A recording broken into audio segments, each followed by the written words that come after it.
안녕하세요. 반갑습니다. 에듀윌 한국사 능력검정시험 시대별 NJ 기출문제집 심화 2강 고대 한번 강의해 보도록 하겠습니다. 자, 고대 같은 경우에는 각 나라별로 좀 앞글자 따서 왕 순서를 외워주시는 게 좋겠죠. 고구려 같은 경우에는 태고, 미고, 소, 광장 그 정도까지만 좀 암기해 주셔도 되고요. 자, 일단은 뭐 주몽이 세웠다. 활 잘 쏘는 주몽이 나라를 세웠습니다. 조울보네. 그러다가 이제 유리왕 때 국내성으로 천도를 하죠. 자, 그리고 본격적으로 좀 암기해 줘야 되는 왕은 이제 태조왕부터 태조왕 같은 경우에는 옥저를 정복했다라는 거. 이제 옥저는 항상 고구려가 괴롭혔던 나라잖아요.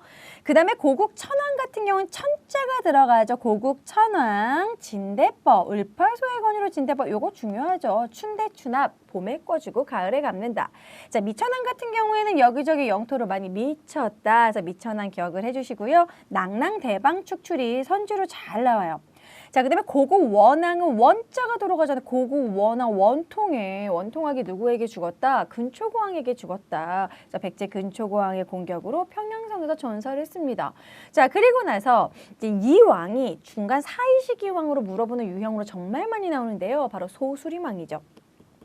자, 우리가 소수리망 하면은 불태율이 바로 생각이 나야 돼요. 불교 수용, 대학 설립, 율령 반포. 어떤 식의 유형으로 나오냐면 뭐 고국 천왕의 진대법이 나온다던가 고국 원왕이 원통하게 죽은 그런 내용이 나온다던가 그 다음에 광개토대왕 장수왕 내용이 나오고 사이식이 묻는 문제 결론은 소수리망을 고르는 문제 잘 나와요. 그래서 불태율 기억해 주시고 광개토대왕은 우리나라 최초의 연호 바로 영원한 증거 영락이라는 연호를 사용을 했다라는 거. 자, 그리고 신라에 침입한 왜를 격퇴했죠. 누가 도와달라고 해서 내무랑이 요청을 해서 내무랑의 요청으로 신라에 쳐들어온 왜를 격퇴했다. 이 이후로 신라에 간섭을 하게 되고 그게 바로 호우명 그릇이었죠. 자, 그리고 요동과 만주 일대를 장악했다. 광개토대왕은 좀 북진 정책을 했어요. 한강은 한강 이 북까지. 그 다음에 이제 내려와요. 밑으로 쭉쭉 내려온 게 누굽니까? 남진 정책, 장수왕이죠. 오래 살아서 장수왕. 장수왕이 남진 정책을 하고 수도를 평양으로 옮겼어요. 자, 그리고 나서 한성을 함락해서 한강을 모두 차지했죠. 그러면 고구려의 최고 전성기는 장수왕이 되는 겁니다. 바로 5세기 장수왕. 자, 한성을 함락했을 때 누가 괴롭게 죽어요? 백제 계로왕하고 죽고, 그리고 웅진천도를 한 왕, 이제 문주왕이 되겠죠. 자, 그리고 나서 이제 고구려는 수하고 한번 당하고 한번 전투를 하는데 수와 싸움과 살수 대첩입니다. 수 이렇게 연결해 주세요. 살수는 청천강이라는 의미죠. 이 살수 중에서 바로 살수 대첩 기억해 주시면 되겠습니다. 그래서 을지문덕의 살수 대첩. 자, 그리고 고구려의 천리장성 축초 막 이런 식으로 막 중국과 싸우겠다 이런 식으로 하니까 결국 당이 또 쳐들어오는데 이번에는 영계소문의 정변을 구실로 또 당이 쳐들어옵니다. 그래서 안시성 전투. 자, 그리고 이제 고구려의 멸망은 나당 동맹 때문이죠. 김춘추가 나당 동맹을 맺고 백제 먼저 멸망시키고 그 다음에 고구려 멸망시키고 고구려가 멸망된 뒤 그 다음에는 부흥운동, 고현무, 건모잠, 안승. 그 중에서 안승이 좀 중요하다고 할 수 있겠죠. 안승은 이제 문무왕이 안승을 보덕국의 보덕왕으로 삼기도 했다라는 거. 자, 이제는 가야로 잠깐 넘어가 보도록 하겠습니다. 가야는 금강가야 다음에 대가야로 넘어가는데 가야 자체가 낙동강의 변한 지역에서 발달했기 때문에 철이 유명합니다. 철. 자, 먼저 이제 김해 금강가야가 유명하죠. 금강가야 김수로를 시조로 하고 있죠. 김해 금강가야가 전기가연맹을 이끕니다. 자, 낙랑가 외에 덩이새를 수출할 정도로 그 정도로 철이 유명했다. 자, 그리고 광개토대왕의 공격으로 쇠퇴했다. 이 부분은 뭐냐면 신라에 쳐들어온 왜를 격퇴할 때 이 왜가 이제 우리나라에 들어왔을 때 가야한테 좀 도와달라고 해요. 왜냐면 주로 무역국가니까 도와줄 수 있죠. 그래서 금강가야가 군사를 보냈지만 그때 광개토대왕한테 당하는 바람에 힘이 약해집니다. 자, 그 다음에는 대가야한테 이제 가야의 그런 연맹이 후기가 연맹이 넘어가는 거죠. 자, 그래서 다음에는 대가야가 되겠습니다. 고령의 대가야. 지도에서 봤을 때 김해 금강가야는 약간 해안가 쪽이라면 이제 고령의 대가야는 조금 더 안으로 들어간다고 할 수 있습니다. 그래서 금강가야는 좀 바닷가 쪽, 그 다음에 고령의 대가야는 좀 내륙으로 들어가게 된다. 자, 그 다음에 이제 신라 법흥왕 때 금강가야가 멸망하고 진흥왕 때 대가야가 멸망하게 되죠. 그리고 한능검에서는 그 시조에 대한 것도 많이 나오는데요. 금강가야는 김수로, 구지봉과 관련해서 자, 그리고 대가야 같은 경우에는 이진아시왕 뭐 이렇게 나올 수 있겠죠. 자, 그 다음에 이제 백제를 한번 살펴보도록 하겠습니다. 자, 백제의 완숭서는 고근친비, 계문동무성 요 순서가 되는데요. 백제 같은 경우에는 수도를 3번 옮겼어요. 제일 처음에는 이제 한성시기였죠. 그 다음에 이제 웅진시기 공주로 갔다가 그 다음에 이제 사비시기 부여로 가게 됩니다. 자, 건국미 전성기 보면은 아무래도 한강을 제일 먼저 차지했기 때문에 전성기가 제일 빨라요. 백제, 한강 차지한 순서를 얘기하면 백고신이잖아요. 그래서 백제는 이미 4세기 때 근초고왕 때 제일 먼저 전성기를 맞이한다는 거죠. 자, 온조가 위례성에서 이미 한강에서 건국을 했다 보고 있고 그 다음에 이제 근초고왕 4세기 때 전성기를 맞이하게 됩니다. 자, 근초고왕이 아까 고고 원앙 전사했다고 그랬죠. 그리고 근초고왕 때 남조의 동진, 일본의 규슈 이렇게 진출을 막 하고 일본에다가 뭐로 하사하기도 했다? 칠지도를 하사하기도 했다라는 거. 자, 그 다음에 침유왕은 한 개만 기억하면 돼요. 불침. 여기서 이거는 사실 뭐 동진의 마라난타로부터 불교를 수용했다. 자, 그 다음에 한성 시기에는 이제 비유왕 때 뭐 나제 동맹을 맺었다. 나제 동맹을 맺은 이유는 장수왕이 자꾸 남진 정책을 하니까 나제 동맹을 맺은 거죠. 자, 계로왕은 뭐예요? 장수왕의 침략으로 계로왕이 괴롭게 죽었죠. 그 다음에는 이제 웅진천도 바로 문주왕 때. 자, 그리고 나서 이제 무령왕릉과 관련된 거 바로 무령왕입니다. 자, 무령왕의 업적은 충분히 출제될 수 있습니다. 문화유산과 함께, 무령왕릉과 함께, 그리고 무령왕의 업적. 그래서 무령왕릉을 보여준 다음에 이 시기에 뭐 관련된 왕의 업적은 결국 22담로를 고르는 문제. 중국 남조와 교류를 했다. 그래서 이 무령왕릉 같은 경우에는 벽돌 무덤이잖아요. 이 벽돌 무덤이 중국 남조 스타일이다. 남조와 교류했다는 걸 알 수 있고요. 그리고 요거 22담로, 지방의 22담로에 왕족을 파견했다라는 것도 아주 중요하다. 자, 그 다음에 사비시기 성왕의 사비천도가 되겠죠. 성왕이 사비천도를 하면서 국호를 잠시 남부여로 변경하기도 했다라는 거. 자, 근데 이 성왕 때 진흥왕과 손을 잡고 한강을 차지했어요. 하지만 신라가 한강에 이런 중상류를 차지하다 보니까 하류가 아쉬운 거야. 그래서 하류를 이제 갖기 위해서 결국 배신을 때리게 되죠. 그래서 진흥왕의 배신을 당하고 결국 그 뒤로는 관산성 전투에서 전사하게 됩니다. 자, 무왕 같은 경우에는 미륵사와 관계해서 무미건조, 무왕 미륵사, 미음 반드시 암기. 자, 미륵사지 그 석탑이 충분히 사진과 함께 출제될 수 있는데요. 미륵사지 석탑은 좀 규모가 큽니다. 건물같이 지어졌어요. 그래서 목탑 양식이라는 거. 이따 뒤에서 사진 제가 한 번 더 보여드리도록 하겠습니다. 자, 의자왕 같은 경우에는 윤충을 보내 신라의 대야성을 함락하게 했고 이때 바로 김춘추의 딸 고타소가 죽었기 때문에 김춘추가 그것 때문에 열받아서 나당 동맹을 맺게 된 것이죠. 자, 그래서 요것 때문에 나당 동맹 맺게 된 것이고 나당 연합군이 백제를 먼저 멸망시킵니다. 뭐 관련된 전투, 황산벌 전투, 김유신 장군 그리고 이 황산벌의 그 계백 장군. 자, 그리고 나서는 백제 부흥운동, 복도, 흑풍, 복신, 도침, 흑치상지, 뭐 왕자, 부여풍. 자, 그 결국 백강전투에서 패배하고 부흥운동은 실패로 돌아갔다. 자, 이번엔 신라입니다. 신라 같은 경우에는 뒤늦게 발전을 했어요. 그래서 신라는 6세기 때 전성기를 맞이하게 되죠. 그럼 다시 한번 정리하면 4세기 근초고왕, 5세기 고구려 장수왕, 그리고 6세기 신라 진흥왕이 되겠습니다. 자, 신라는 박혁거세가 아래서 태어난 박혁거세가 세웠다. 자, 그리고 뇌물 마립간, 뭐 우리가 흔히 뇌물왕이라고 하지만 원래 실제 용어는 마립간이라는 용어를 사용을 했었죠. 광개토 태왕의 도움으로 외를 격퇴하기도 했다. 자, 눌지마립계 때는 이 나제 동맹을 맺었죠. 누구랑? 비유랑. 자, 백제 비유왕이랑. 자, 그리고 국호를 신라, 왕호를 왕으로. 우상국을 정복했다. 너무너무 자주 나오는 왕, 지증왕입니다. 지증왕 같은 경우에는 무슨 이유인지 모르겠지만 한랭검에서 동시전 정말 되게 많이 나와요. 수도에 동시전을 설치했다. 그리고 뭐 우경을 장려했다. 그리고 국호신라 왕호를 왕으로 우상국 정복. 요즘에는 조금 우상국 정복과 관련해서 좀 어렵게 나올 수 있는 사료는 우상국을 정복하기 위해서 뭐 나무 사자를 이용했다. 뭐 그런 사료도 나올 수 있겠고요.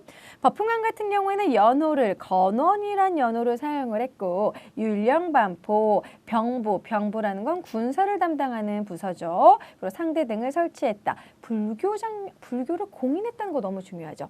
2차 돈의 순교로 불교를 공인했다. 진짜 중요하죠. 자, 그리고 법흥왕 때 금강가야 정복했고 했고요. 뭐 사실 금강가야가 먼저 나라를 갖다 바쳤죠.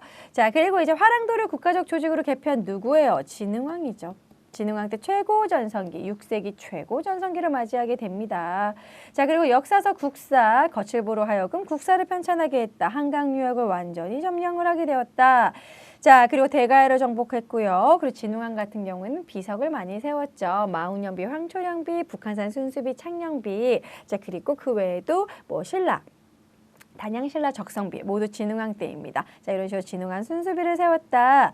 자, 삼국통일 같은 경우에는 나당동맹을 체결한 뒤 그 다음에 백제 먼저 멸망, 그 다음에 고구려 멸망 그랬더니 당나라가 한반도 전체 다 지배하겠어. 이런 식의 지배 야욕을 나타내니까 결국 나당 전쟁을 해서 매소성 기벌포 전투, 매기 전투에서 이겨내고 그리고 당을 축출하고 삼국 통일을 완성하게 되었다. 문무왕 때 완성을 했다라는 거. 자, 그리고 나서 문무왕은 나는 바다를 지키는 용이 되겠다. 그러면서 대왕암에 묻히게 되죠. 이제 화장해서 뿌리게 되죠.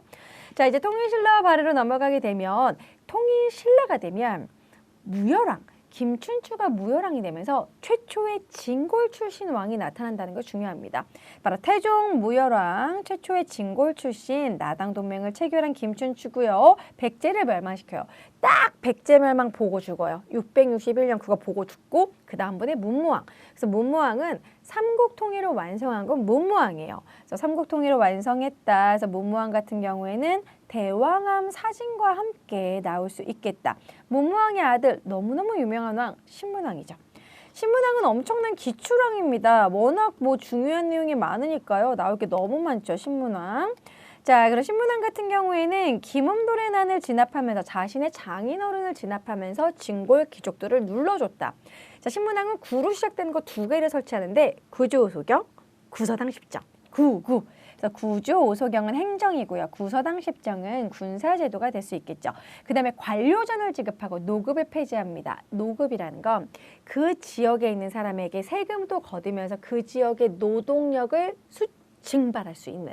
그래서 1+1 같은 개념인데 근데 관료전은 수조건만 주는 거예요. 세를 거둘 권리. 왜냐하면 노동력이 군사가 될 수 있으니까 좀 권력을 낮추기 위해서. 그래서 관료전 지급 노급 폐지도 중요하고요. 그리고 신문왕 때 국학을 설치했다. 유교적인 인재를 뽑겠다. 임금에게 충성하는. 자, 통치체제 정비 보시면요. 중앙에 집사부 아래 13부가 있었고 지방에는 구조오소경. 상수리 제도는 돌아가면서 지방에 있는 그런 귀족들을 이제 수도에 와 있게 하는 겁니다. 어느 정도 좀 지방을 견제하는. 자, 그리고 군사는 구서당 십정. 구서당이 중앙군, 십정이 지방군이죠. 자, 그다음에 신라 말의 사회 동요. 신라 말이 되면은 진성여왕 때만 엄청나게 사치스럽고 해공왕 이후부터는 엄청나게 왕위 다툼이 일어나죠. 해공왕이 어릴 때 암살된 이후에는 진골 귀족들의 왕위 쟁탈이 너무 심해집니다. 너도 나도 진골이니까 이제 왕이 될 수 있는 사람들이 많아진 거예요. 자, 이때 대표적인 지방 세력의 반란 김원창의 난, 장보고의 난이 있죠. 자, 김원창의 난 같은 경우에는 자신의 아버지가 왕이 안 됐다. 김주원이 왕이 안 된 거에 반발한 거고, 장보고의 난 같은 경우에는 장보고는 해상 세력으로 호족이라고 할 수 있어요. 그래서 지방 호족들에게 반란을 일으키고 그러한 분위기에서 지방 호족들이 후삼국을 세우게 됩니다. 견훤은 후백제, 그리고 궁예는 후고구려 이런 식으로. 그런데 이렇게 후삼국을 세울 때 사람들을 모을 수 있었던 거는 그들이 농민봉기의 그런 세력들을 모아가지고 나라를 세우게 된 건데 농민봉기를 하게 된 이유는 진성여왕의 사치 때문이다. 세금 독촉. 그래서 원종과 애노에나 붉은바지, 적고적의 난 이런 식으로 원종과 애노의 난, 적고적의 난 일어나고 이것을 이끌었던 호족들은 권력을 가지고 있었고 육두품은 똑똑한 브레인이었고 그래서 결국 이들이 만나 새로운 나라를 세우게 됩니다. 하지만 이들이 나라를 세우게 되는 명분이 되는 것은 이제는 지방이 명당이다. 이런 식의 풍수지리설과 선종, 누구든지 깨달음을 얻으면 부처가 될 수 있다. 이 말은 즉 누구든지 왕이 될 수 있다. 왕즉불 사상이니까 그렇게 명분이 되었다. 그래서 새로운 사상 선종과 풍수지리설이 바탕이 되었다라는 거. 자, 그리고 이제 발해를 한번 살펴볼게요. 발해는 누굴 계승했어요? 고구려를 계승했죠. 대조영이 동모산에서 발해를 건국을 합니다. 그래서 고구려 계승의식을 가지고 있는 나라다. 발해 같은 경우에는 무왕, 문왕, 선왕 이 세 명의 왕들을 꼭 기억해 주셔야 되는데 무왕 같은 경우에는 연호를 세트로 좀 외워주세요. 무인, 무인이야. 무력적이야. 무인. 그래서 이 장문유를 보내서 당의 둥주를 공격할 정도로 아주 무력적이야. 이 정도로 당과 신라를 싫어했어요. 왜냐? 고구려를 멸망시킨 나라니까. 자, 그러다가 문왕은 문화교류, 문화를 크게. 그래서 연호가 대흥입니다. 문대. 자, 그래서 문화를 크게. 자, 그래서 당과 친선 관계를 맺고 당과 신라와 교류를 합니다. 신라와도 교류를 했다. 뭐 신라도 이런 길이 있었죠. 자, 수도를 자, 이제 상경 용천부로 또 천도를 했고요. 선왕 같은 경우에는 연호를 건흥으로. 선왕은 최고 전성기를 누리게 됩니다. 그래서 당나라에서 너 정도면 동쪽 바다의 융성왕국가다. 해동성국으로 불리기도 했었죠. 그래서 고구려의 옛 영토를 거의 다 되찾는데요. 오경 15부 62주를 정비할 정도로 아주 넓은 땅을 이렇게 유지했다. 넓혔다.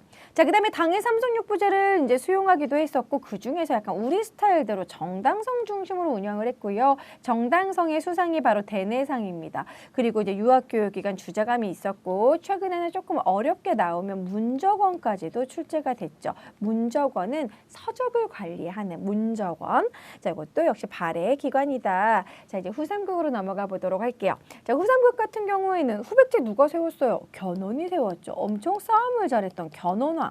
자, 견훤이 지금의 전주, 완산주에다가 세웠습니다.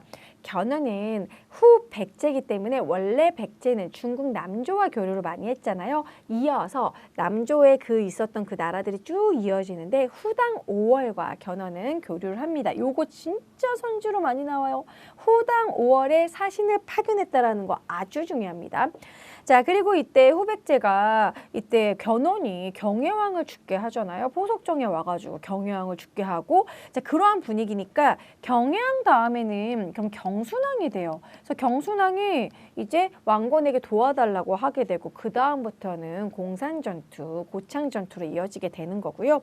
후고구려는 누가 세웠다? 궁예가 세웠다. 그래서 궁예가 세우고 그 다음에 국호를 막 계속 마진으로 바꾸고 막 태봉으로 바꾸고 점점점 궁예가 이상해지는 거야. 누가 기침 소리를 내었어? 이러면서 막 관심법, 막 폭정을 하니까 결국 후고구려 이 궁예를 쫓아내고 고려를 건국하게 되는 거죠. 후고구려에서 고려가 되는 거예요. 자, 그래서 이 후고구려 같은 경우에는 요 광평성이 정말 자주 나오는 키포인트입니다. 광평성. 후고구려의 관제 광평성. 이 광평성의 시중이 바로 왕건이었거든요. 자, 그리고 이 궁예가 스스로 미륵부리에 자칭하면서 막 전제정치 폭정을 하니까 결국에는 신하들이 왕건을 왕으로 추대하고 고려를 918년에 건국하게 됩니다. 고려를 건국하면서 다시 수도를 이제 송악으로 돌아오게 되죠. 철원으로 갔다가 다시 돌아오게 된 거죠. 자, 이번에는 고대 경제와 사회 간단하게 한번 살펴보도록 할게요. 이 경제와 사회에서는 정말 중요한 포인트만 좀 잡고 보시면 되는데 자, 삼국의 우경장려, 이 신라 지중왕 때 동시전 모두 다 지중왕 때고요. 그리고 이제 신라는 당항성을 통해서 중국과 교류했었다라는 거. 자, 그리고 통일신라 같은 경우에는 민정문서가 있습니다. 신라 뭐 민정문서, 신라 촐락문서 이렇게 얘기하고 뭐 신라 장적 이렇게 얘기하기도 하는데요. 촌주가 3년마다 작성을 했다. 이 민정문서는 세금을 거두는 게 목적입니다. 그 지역에 뽕나무가 몇 마리, 뭐 말이 어떻게, 뭐 이러면서 막 사람이 몇 명 살고 뭐 이런 식으로 파악해서 조세를 징수하고 노동력을 징발하기 위해서 만든 것이다. 자, 관료전을 지급하고 노급을 폐지한 거 우리 신문왕 아까 배운 거 너무 중요하죠. 그리고 통일신라의 울산왕은 국제무역항이다라는 거. 울산왕, 당항성, 영암 등이 국제무역항이라는 소리는 아라비아 상인과도 교류했다라는 거. 그래서 통일신라에 유리로 된 그런 그릇도 막 들어오고 막 그러죠. 자, 장보고 해상무역과 관련된 부분 바로 완도의 청해진입니다. 그뿐만이 아니라 이 통일신라 때는 이 당의 산동반도에 막 그런 교류에 관련된 뭐 신라 방, 신라인들의 마을, 신라소, 신라인들의 관청, 신라인들의 절, 신라원 뭐 그런 거 세웠죠. 발에는 어디가 말이 유명하냐면 바로 솔빈보예요. 솔빈보의 말이 유명했다라는 거. 그 외에도 중국과 교류했던 당과 교류했던 영주도, 거란과 교류했던 거란도, 일본과 교류했던 일본도, 신라와 교류했던 신라도 등의 길이 있었죠. 자, 삼국의 사회를 한번 살펴보면 일단 삼국의 귀족회의는 기본적으로 외워주셔야겠죠. 고구려 제가회의, 백제 정사회의, 신라는 화백회의, 화백회의는 특히 만장일치 제도로 유명하다. 자, 그리고 이제 고국천왕의 진대법 아까 배운 부분이죠. 봄에 꿔주고 가을에 갚는다. 자, 그리고 백제 같은 경우에는 정사회의, 22담로회, 왕족을 파견했다. 22담로회 왕족 파견 누구? 아까 배웠었죠? 무령왕. 자, 신라는 화백회의, 만장일치 제도라는 화백회의가 있었으며 신라만의 독특한 폐쇄적인 신분제도 화랑도, 이게 골품제가 있었죠. 골품제. 그리고 화랑도 같은 경우에는 원래는 약간 보이스카우트 같은 청소년 연맹단체였는데 이것을 군사 조직으로 진흥왕이 더욱더 개편을 했죠. 그랬기 때문에 화랑도가 삼국 통일의 뭔가 주역이 됩니다. 그 다음에 이제 남북국 시대로 넘어가게 되면 통일신라에는 구주 오소경 그리고 설치했고 구서당 십정은 군사제도죠. 자, 신라말 육두품의 성장 바로 최치원이 진성여왕에게 지금 급한 시무책 10여 조를 건의했지만 들어주지 않았고 뭐 이런 최치원 같은 경우에는 육두품이기 때문에 뭔가 승진의 한계를 가지고 있었다. 뭐 이거 외에도 육두품 같은 경우에는 당의 빈곤가에 급제하기도 했다라는 것도 중요하죠. 자, 이번에 문화 파트로 넘어가 보도록 하겠습니다. 자, 고구려는 수도의 태학, 지방의 경당 이런 식으로 고구려는 딱 교육제도가 틀이 잡혀 있었어요. 백제는 부여, 사택지적비 비문을 통해서 유학의 발전을 알 수 있고 신라는 원광의, 세속 5개 여기서 이제 화랑도의 규범을 알 수 있고요. 그다음에 통일신라 같은 경우에는 신문왕 때 국학을 설치했죠. 원성왕의 독서서품가는 과거제도의 전신이라고 할 수 있는데 독서량을 가지고 관직을 주려고 했던 제도였다. 자, 유학자들의 활동, 설총의 화왕계, 설총은 원효의 아들로 똑같이 육두품인데 화왕계는 누구에게 냈냐면 신문왕에게.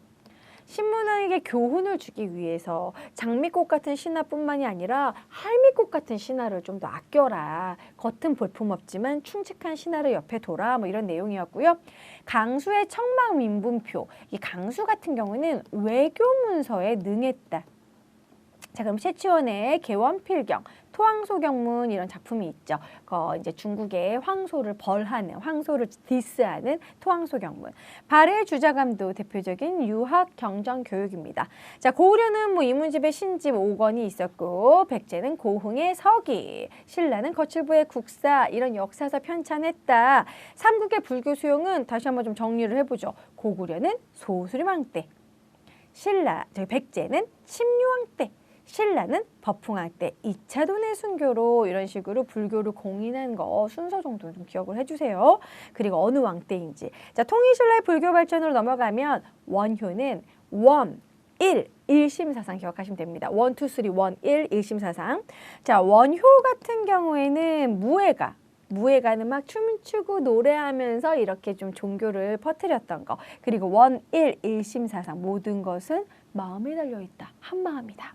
화쟁사상은 좀 조화를 중시하는 거. 자, 그리고 대승기 신론서, 금강 삼매경론 이런 거 남겼고요. 자, 그 다음에 의상.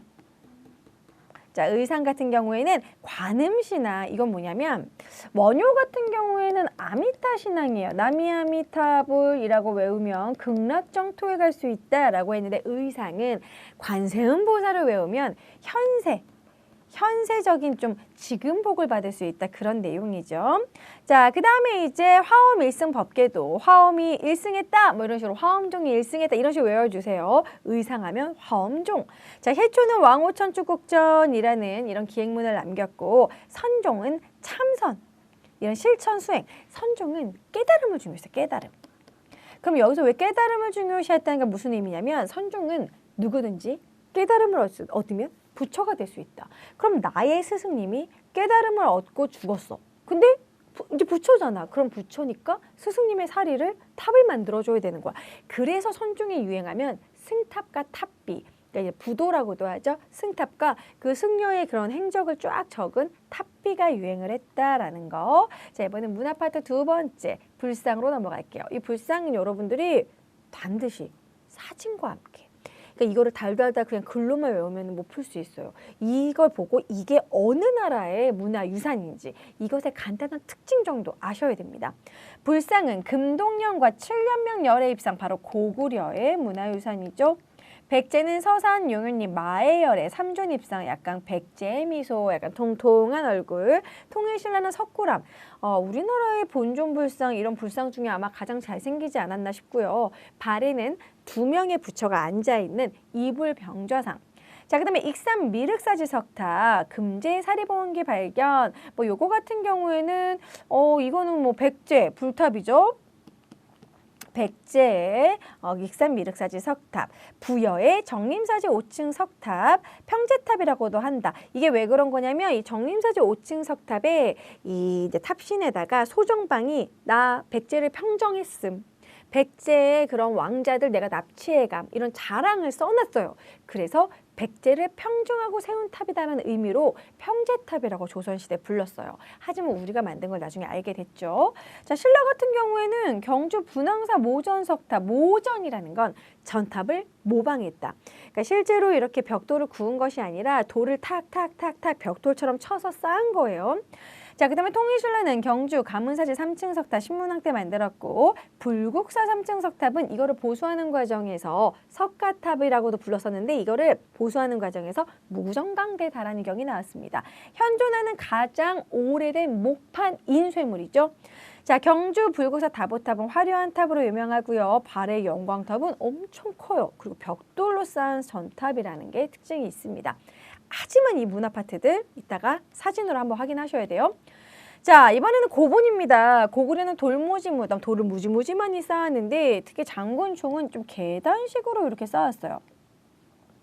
근데 이렇게 계단식으로 쌓은 게 약간 석촌동 돌무지 무덤하고 비슷하다고 그랬죠.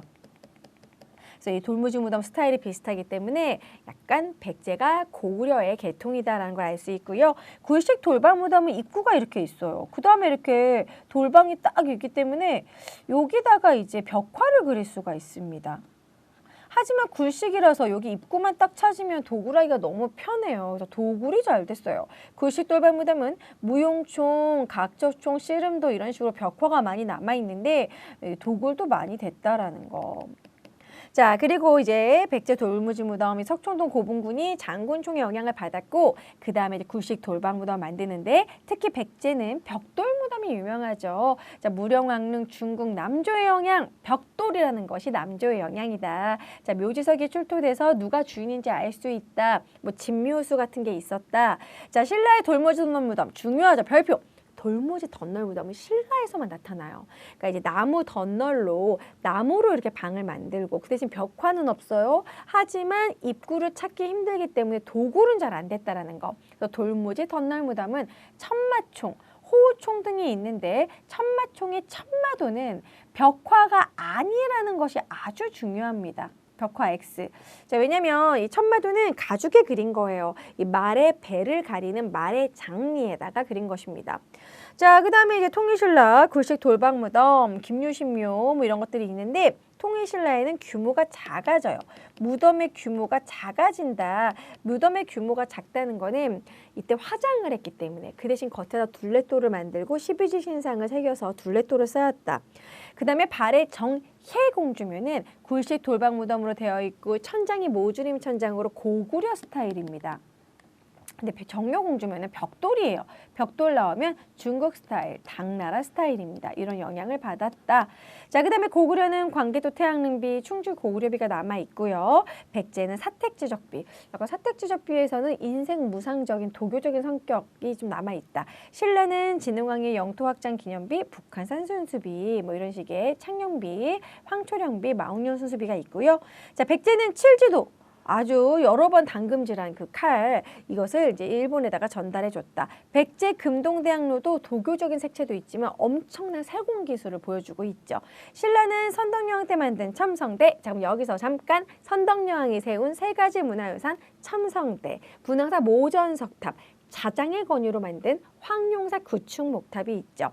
자, 통일신라는 뭐 상호사 동선 유명하고 성덕대왕 신종도 유명하고요. 무구정광 대다란이경. 그래서 무구정광 대다란이경은 현존하는 가장 오래된 목판 인쇄본이다. 약간 두루마리 느낌으로 되어 있고요. 석가탑, 불국사 3층 석탑에서 나왔다라는 거. 자, 그럼 마지막으로 사진을 보도록 하겠습니다. 여러분들 이 사진을 보고 공부하셔야 돼요. 고대 파트는 특히 자주 나와요. 자, 먼저 백제 금동대학로는요, 이렇게 뽕긋뽕긋 이렇게 산이 그려져 있잖아요. 그러니까 도교적인 색채를 볼 수 있습니다. 엄청난 세공기술을 알 수 있고, 자, 금동연과 칠면면 열애입상 같은 경우에는 이 부처님의 옷이 약간 밑에가 두께감이 좀 느껴져요. 그래서 이게 약간 북조 스타일이라는 걸 알 수 있고, 아, 북조랑 친했다. 아, 고구려구나 라는 걸 좀 알 수 있겠죠. 서산용현님 마열의 입상, 통통한 뭔가 백제 미소라는 그런 별명이 있고요. 석굴암 본조불상, 통일신라 이런 석굴암 자체도 엄청난 과학기술이 숨겨져 있는. 자, 그리고 발의 이불병자상은 부처가 두 명이 이렇게 연달아 있잖아요. 나란히. 마치 이불을 덮고 있는 것 마냥 부처가 두 명이라서 이불이에요. 발의 이불병자상. 요거 유일한 발의 불상으로 제일 많이 나와요. 그러니까 사진으로 좀 외워주셔야겠죠? 자, 이번엔 탑입니다. 익산 미륵사지 석탑. 여기 사람이 들어가 볼 수 있어요. 이게 바로 목탑 양식이라는 거죠. 그래서 규모가 크다. 자, 그 다음에 부여 정리사지 5층 석탑, 정말 완성도가 높은 석탑이죠. 경주 분황사 모전 석탑, 이것은 돌을 깎아서, 돌을 벽돌처럼 깎아서 쌓은 거다. 경주 불구사 3층 석탑, 그리고 다보탑입니다. 그리고 경주 가문사지 3층 석탑은 불국사 3층 석탑보다는 다소 뾰족해요. 요걸 구분하는 식으로는 잘 안 나와요. 너무 둘이 비슷하기 때문에. 근데 발의 영광탑은 반드시 외워주세요. 규모가 진짜 크다라는 거. 발의 영광탑도 벽돌탑. 벽돌탑이기 때문에 굳이 누구의 영향을 받았냐라고 한다면 당나라의 영향을 받은 게 맞겠죠. 자, 이번에는 무구정강 대다란이경. 요게 나온다면 아, 요거 불국사 3층 석탑에서 나왔다라는 거 알아두시고요. 고구려 장군총과 백제 석촌동 고분이 쌓는 스타일이 비슷하다. 그래서 백제가 고구려 계통이라는 것을 좀 인정하는 부분이죠. 백제가 온조가 주몽의 아들이잖아요. 그러니까 그래서 이게 백제가 부여씨, 고구려가 부여로부터 왔기 때문에 이 백제도 부여의 성씨를 사용한다는 거, 그리고 이렇게 석촌동 고분이 비슷하다는 거, 뭐 그런 부분이 고구려 계통이라고 할 수 있습니다. 자, 나머지는 한번 쪽이 우리 벽화를 좀 보도록 할게요. 각저총 씨름통은 씨름도는 이 씨름도에 그려져 있는 사람이 약간 서역인을 닮았다라는 거 좀 특징이 있습니다. 자, 무용총은 무용하고 있고요. 무용총은 무용도 말고도 밑에 접객도가 있는데 이 접객도는 이 접객도 같은 경우에는 사람의 크기로 뭔가 신분을 나타냈다. 약간 높은 사람은 크게 그렸고요. 낮은 사람은 작게 그렸어요. 그 다음에 수산리 고분벽화는 요 무지개 치마를 입고 있는데 이것이 일본의 타카마스 고분벽화와 비슷하다. 그래서 뭔가 일본과의 교류를 알 수 있는 것은 수산리 고분벽화다라고 할 수 있죠.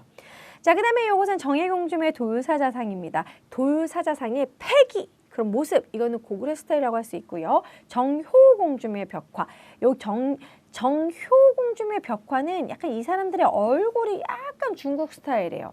당나라의 영향을 좀 받았다라고 할 수 있고요. 그리고 이 정효공주면은 또 벽돌 무덤이에요. 그래서 정효공주면은 당나라 스타일. 정예공주면은 고구려 스타일이 많습니다. 모주림 천장이라든지 굴식 돌방 무덤이 고구려 스타일이다. 그래서 정해 다음에 정효예요. 정해가 둘째, 정해가 둘째, 정효가 넷째 문왕의 딸들이죠. 자, 이렇게 문화유산 사진들까지 꼼꼼하게 봤습니다. 이거 한번 쭉 훑어봤는데요. 여러분들 좀 모르는 게 있는지 좀 체크해 가면서 좀 복습을 해주시고요. 다음 강의에서 만나도록 하겠습니다. 안녕!